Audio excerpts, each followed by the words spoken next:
안녕하세요. 캠벨 생명과학 시판 생물 공부 함께하고 있는 이정민입니다.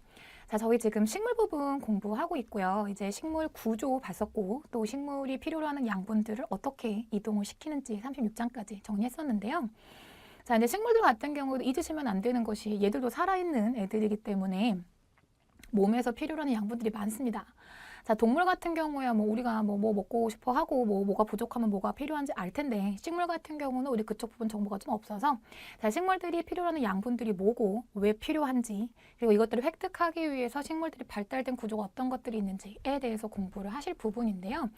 약간 그 생물 같지 않은 느낌 드실 수 있습니다. 나 지금 생물 공부하는 사람인데 나 약간 농사학과인가 막 이런 생각 드실 수도 있는데 자잘하게 사실은 문제가 나온다고 하면 조금 피곤해지는 부분이 이 파트이기 때문에 막판 시험 놔두고 좀 막판에 암기하실 부분들도 많이 있는 부분이라서 조금씩 살펴보도록 하겠습니다. 우리 식물이 수송할 때 뿌리 쪽에서 양분을 흡수해주는 부분이 토양이었잖아요. 저는 토양 얘기 엄청 많이 나오는데 이 토양이라고 하는 게 사실은 식물하고 밀접한 관련이 좀 있어서 예를 들자면 소나무 같은 경우에는 약간 토성이 산성이어야지만 생존이 가능합니다.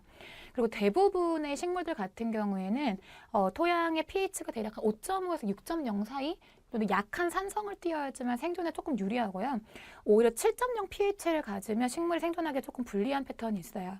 근데 아주 드물게 염기성 환경의 그 토양을 선호하는 식물들도 있어서 토양의 성질이 어떻게 되느냐라고 하는 것이 식물이 환경에 적응하는 데 중요한 관건이 됩니다.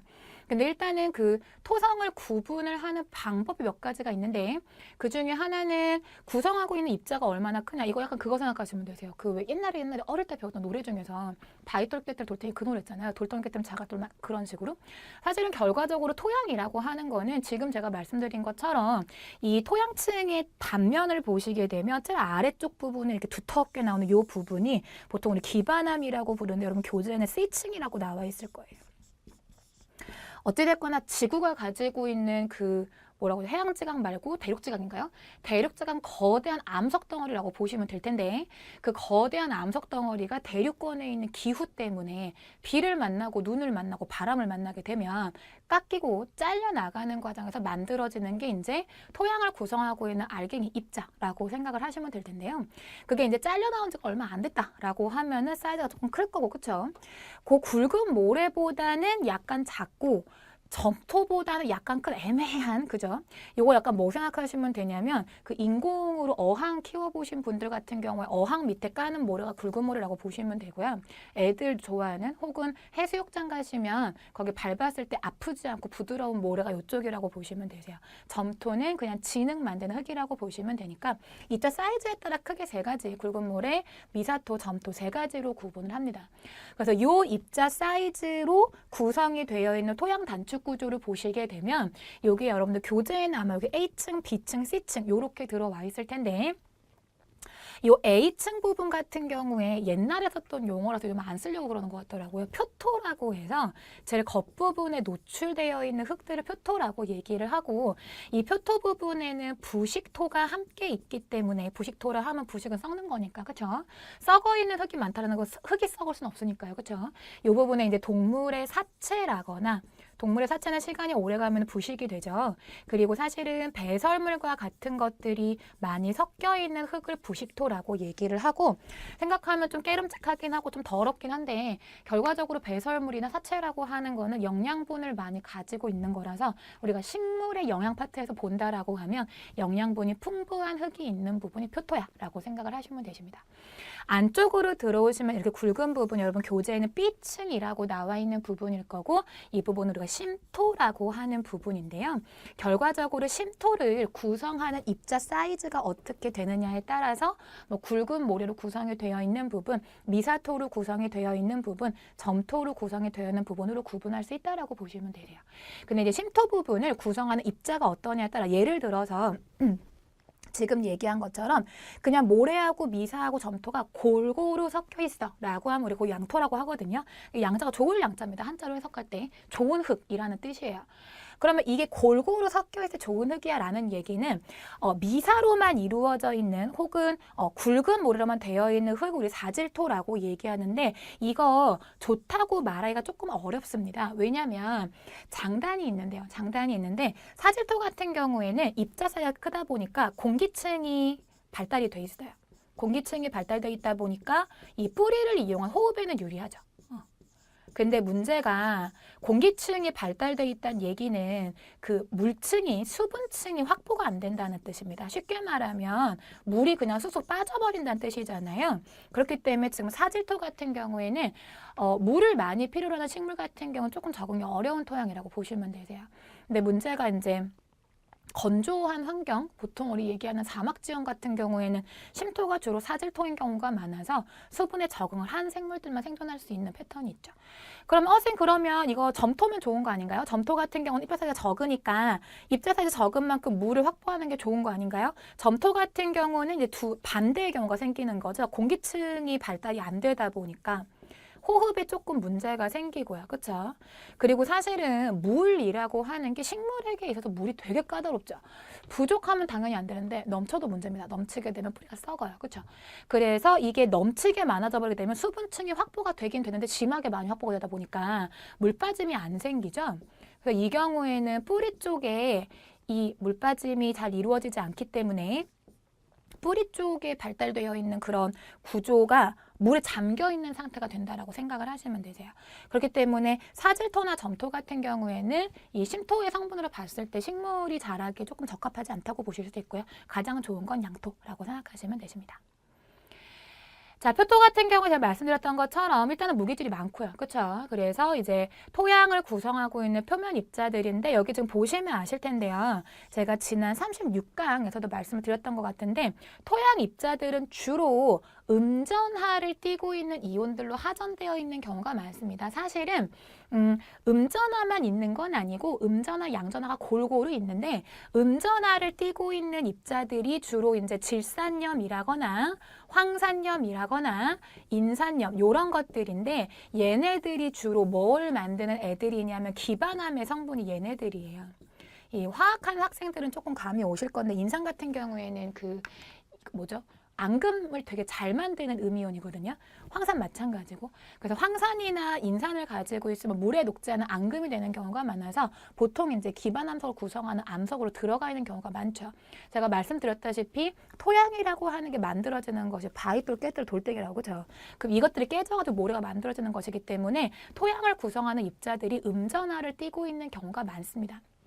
그러다 보니까 토양에 무기질이 존재하는 패턴을 보면 토양 입자는 전체적으로 음전하를 띠고 있는 경우가 많아서 금속 이온에 해당하는 양이온들이 주변 부분에 이런 식으로 도포가 되어 있는 경우가 많이 있어요. 그래서 우리가 식물이 양이온을 획득하는 건 별로 어렵지가 않은데 음이온 획득이 어려워라고 얘기를 하는 이유가 지금 여기 토양에서 양이온을 획득하는 과정을 보시면 양이온 교환이라고 나와 있을 건데 지금 음전하를 띠고 있는 점토 겉부분에 식물에게 필요한 양이온들이 전기적인 효과에 의해 잔뜩 붙어 있어요. 근데 아무튼 뿌리털 이것도 살아있는 세포니까 얘도 아무튼 호흡은 해야 되는 거고 그쵸?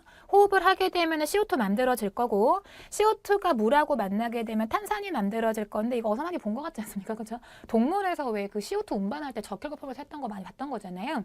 자, 그때 발생하는 이온화가 되면서 수소 이온이 세포 바깥쪽으로 방출되죠. 왜? 우리 36장에서 배웠습니다. 식물 세포는 누구나 양이온을 바깥쪽으로 펌핑하는 양성자 펌프를 가지고 있기 때문에 세포 바깥쪽으로 양성자를 펌핑아웃을 해요. 그럼 이때 나온 수소이온이 와가지고 원래 붙어있던 양이온을 쉽게 말하면 인터셉트 한다고 보시면 됩니다. 원래 있던 양이온 저리 치워 너 저리 가 내가 붙을 거야 해서 양이온 붙으면서 이 양이온을 토양 입자로 떼주게 되면 이 양이온이 뿌리털 쪽으로 흡수가 되는 방식으로 이런 식으로 흡수가 되기 때문에 양이온을 흡수하는 건 별로 어렵지가 않아요. 식물이 가지고 있는 특성상 양이온 계속 밖으로 꺼내게 돼 있고 양이온 바깥의 농도 높아지게 되면 토양 입자한테 붙으려고 하면서 원래 붙어있던 그 양이온을 떼줄 거기 때문에 갈 곳 없는 얘들은 물과 함께 뿌리털로 흡수가 되면 되는 거라서 양이온이 흡수가 되는 건 별로 어렵지가 않습니다. 자, 그리고 이 점토나 유기물이 많아진다라고 하는 거는 이 토양 입자가 많아진다는 뜻이라서 그만큼 양이온 교환 능력이 상승한다라고 생각을 하시면 되겠어요. 그런데 이제 문제가 되는 거는 지금 제가 말씀드렸던 음이온이요. 요 음이온 같은 경우에 요런 애들인데, 그쵸? 얘네들은 이런 방식으로 흡수가 안 되다 보니까 이 동네에 이제 비가 내린다라고 하면은 깎여가지고 주로 유실되는 경우가 많이 생긴다라고 생각을 하시면 되시겠어요. 그래서 사실은 이 음이온들을 공급해 줄 수 있는 그 성분들이 이제 필요한 부분인 거고요. 그 다음에 토양에 있는 성분들 중에서 이렇게 이온들에 해당하는 무기물만 있는 게 아니라 유기물, 아까 제가 말씀드렸던 것처럼 표토 안에 사체나 배설물, 낙엽 등이 있어서 얘네들이 해주는 중요한 역할 중에 하나가 이 표토를 구성하는 성분 중에서 양토 같은 경우에는 모래하고 미세하고 점토와 균일하게 섞이는 게 좋다고 그랬잖아요. 그쵸? 근데 여기에 점토 같은 게 뭉쳐버리게 되면 물 빠짐도 안 좋아지고 공기 분포도 안 좋아지고, 그쵸? 그런데 이 부식질이 섞여 있음으로 인해서 점토가 뭉치는 걸 방지해주기 때문에 호흡에 필요한 공기층을 확보해 준다거나, 그쵸? 공기층을 확보해 준다거나 또는 물 빠짐을 확보해 준다라는 점에서 중요한 역할을 하게 됩니다. 자, 그래서 가소성 토양을 형성한다라고 하는 것은 토양의 그 토질이 멈춰 있는 것이 아니고 이런 식으로 부식질이 혼합되어 있는 비율이 달라지게 되면서 가장 적합하게 수분을 유지를 한다거나 또 호흡을 유지하는 데 가장 적합한 토양으로 만드는 방식의 부식질이 관여한다라고 생각을 하시면 되겠어요. 그래서 표토가 뭐 이런 거 골고루 있으면 제일 좋죠. 그렇죠? 자, 그런데 이제 문제는 이거 약간 이제 농업 쪽으로 가는 건데 되게 이제 무시무시한 영상이 나와 있습니다. 그죠? 이거 1930년대 미국에서 있었던 그 모래 폭풍 이 발생했었던 되게 역사적인 사건인데요. 대표적으로 토양 운용을 잘못해서 발생했던 상황으로 이제 기록이 되어 있습니다. 토양 운용을 잘못한다라는 얘기는 무슨 얘기냐면 지금은 그런 짓을 안 하는데 이게 1900년대 초반이고요. 그렇죠?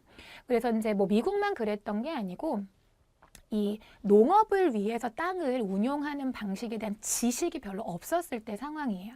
그러니까 사실은 지금 우리 사람들은 이 논이나 밭에서 한번 농사를 짓고 나면 거기 있는 양분을 쪽쪽 써버리니까 여기를 뭐 1년 쉬게 해주는 윤작을 한다든지 아니면 올 한 해는 뭐 옥수수를 키웠으면 옥수수를 키우는 동안에 양분이 많이 빠졌으니까 내년에는 콩가 식물들을 키워가지고 뭔가 질소 양분들을 보완해줄 수 있는 농사를 짓고 그 다음에 다시 옥수수 짓는 식으로 이런 식으로 이렇게 한 해 걸러 한 번씩 경작물을 바꿔주는 방식으로 농사를 짓는다든지 지금 우리는 지식이 있으니까 그런 짓을 하죠.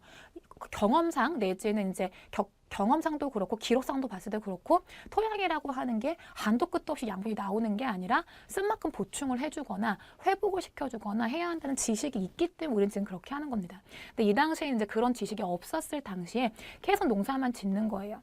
그렇게 되면서 사실은 이제 땅속에 뭐 수분이 확보가 된다라고 하는 것이 사실 수분이라고 하는 거는 하늘로부터 내려오는 그 비도 주요한 요건이 되지만 사막 지역 같은 경우 제가 지난번에 한번 말씀드린 것 같은데 굉장히 식물이 뿌리를 깊게 내려요. 왜냐하면 아무리 건조한 땅이라도 깊숙이 내려가면 지하수가 있거든요. 그럼 지하수를 확보하기 위해서 깊이 뿌리를 내린단 말이죠. 그럼 이런 식으로 토양을 무분별하게 사용을 한다라고 하면 결과적으로 지하수가 계속 사용이 되면서 지하수가 있던 그 부분이 비어있는 상태가 되면서 집안이 내려간다거나 이런 일이 발생하게 된단 말이죠. 그럼 그렇게 무분별하게 이제 토양을 운영을 한다라고 하면 지금 보시는 것처럼 뭔가 토양이 회복되는 능력이 없고 황폐해지게 되면서 바람 같은 게 불어온다라고 했을 때 사실 바람은 물리적인 장벽만 있으면 이렇게 폭풍이 커질 일이 없잖아요. 그렇죠? 근데 지금 토양 운용이 잘못돼가지고 토양이 황무지가 되다 보니까 토양이 휑 비어있는 상태에서 바람이 몰려오다 보니까 이런 식으로 폭풍이 커져버린 거라고 보시면 되세요.